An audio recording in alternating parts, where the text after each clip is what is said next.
Ladies and gentlemen, it is my great privilege and distinct honor to introduce the 44th President of the United States of America, Barack H. Obama.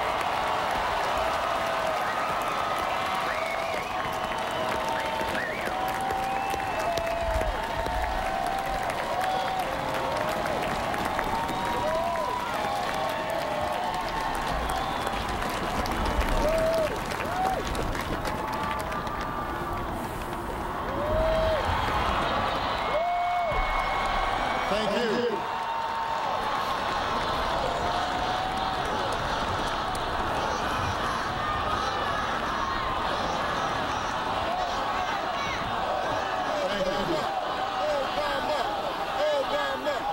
Thank you so much.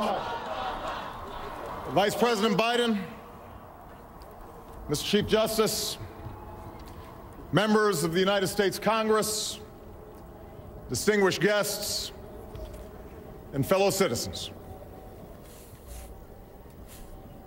Each time we gather to inaugurate a president, we bear witness to the enduring strength of our Constitution. We affirm the promise of our democracy. We recall that what binds this nation together is not the colors of our skin or the tenets of our faith or the origins of our names. What makes us exceptional, what makes us American, is our allegiance to an idea articulated in a declaration made more than 2 centuries ago. We hold these truths to be self-evident, that all men are created equal,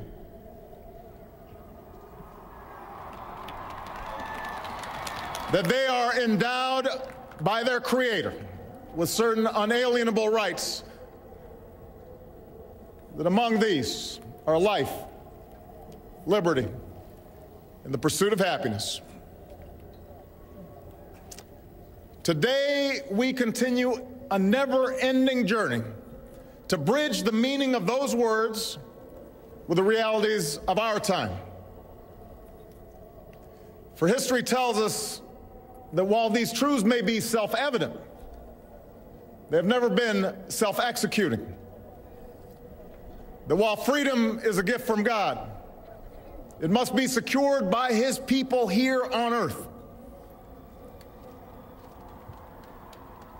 The patriots of 1776 did not fight to replace the tyranny of a king with the privileges of a few or the rule of a mob. They gave to us a republic, a government of and by and for the people, entrusting each generation to keep safe our founding creed. And for more than 200 years we have. Through blood drawn by lash and blood drawn by sword, we learned that no union founded on the principles of liberty and equality could survive half slave and half free. We made ourselves anew and vowed to move forward together. Together, we determined that a modern economy requires railroads and highways to speed travel and commerce, schools and colleges to train our workers. Together, we discovered that a free market only thrives when there are rules to ensure competition and fair play. Together, we resolved that a great nation must care for the vulnerable and protect its people from life's worst hazards and misfortune.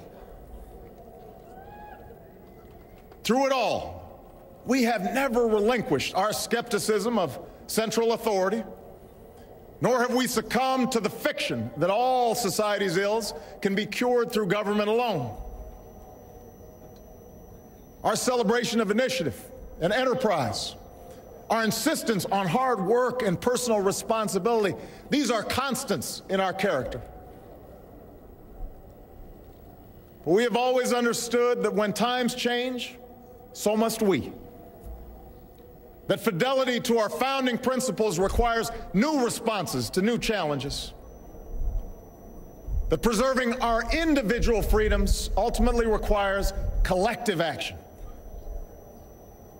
For the American people can no more meet the demands of today's world by acting alone than American soldiers could have met the forces of fascism or communism with muskets and militias.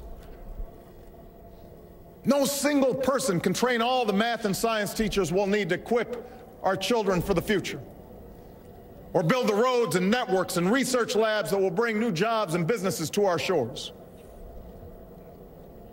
Now, more than ever, we must do these things together, as one nation and one people.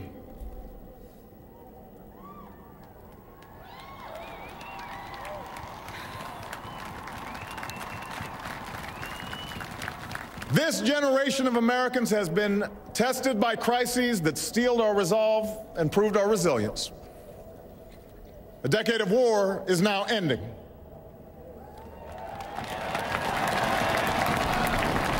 An economic recovery has begun. America's possibilities are limitless, for we possess all the qualities that this world without boundaries demands: youth and drive, diversity and openness, an endless capacity for risk, and a gift for reinvention. My fellow Americans, we are made for this moment, and we will seize it so long as we seize it together.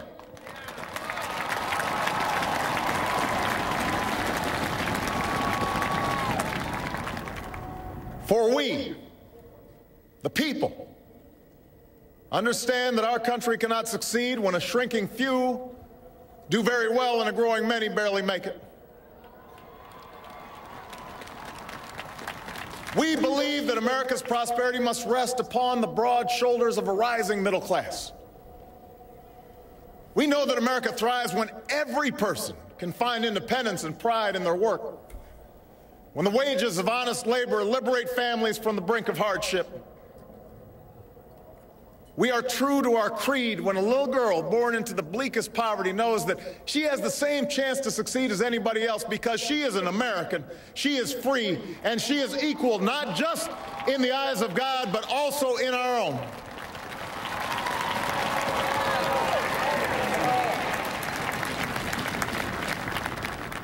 We understand that outworn programs are inadequate to the needs of our time. So we must harness new ideas and technology to remake our government, revamp our tax code, reform our schools, and empower our citizens with the skills they need to work harder, learn more, reach higher. But while the means will change, our purpose endures. A nation that rewards the effort and determination of every single American. That is what this moment requires. That is what will give real meaning to our creed.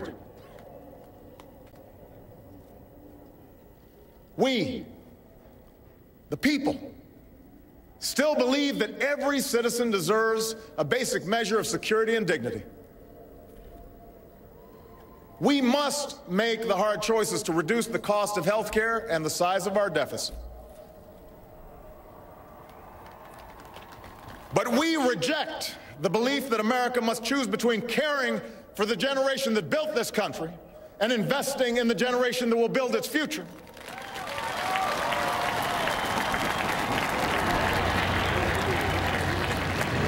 For we remember the lessons of our past, when twilight years were spent in poverty and parents of a child with a disability had nowhere to turn. We do not believe that in this country freedom is reserved for the lucky or happiness for the few. We recognize that no matter how responsibly we live our lives, any one of us, at any time, may face a job loss or a sudden illness or a home swept away in a terrible storm. The commitments we make to each other through Medicare and Medicaid and Social Security, these things do not sap our initiative, they strengthen us. They do not make us a nation of takers, they free us to take the risks that make this country great.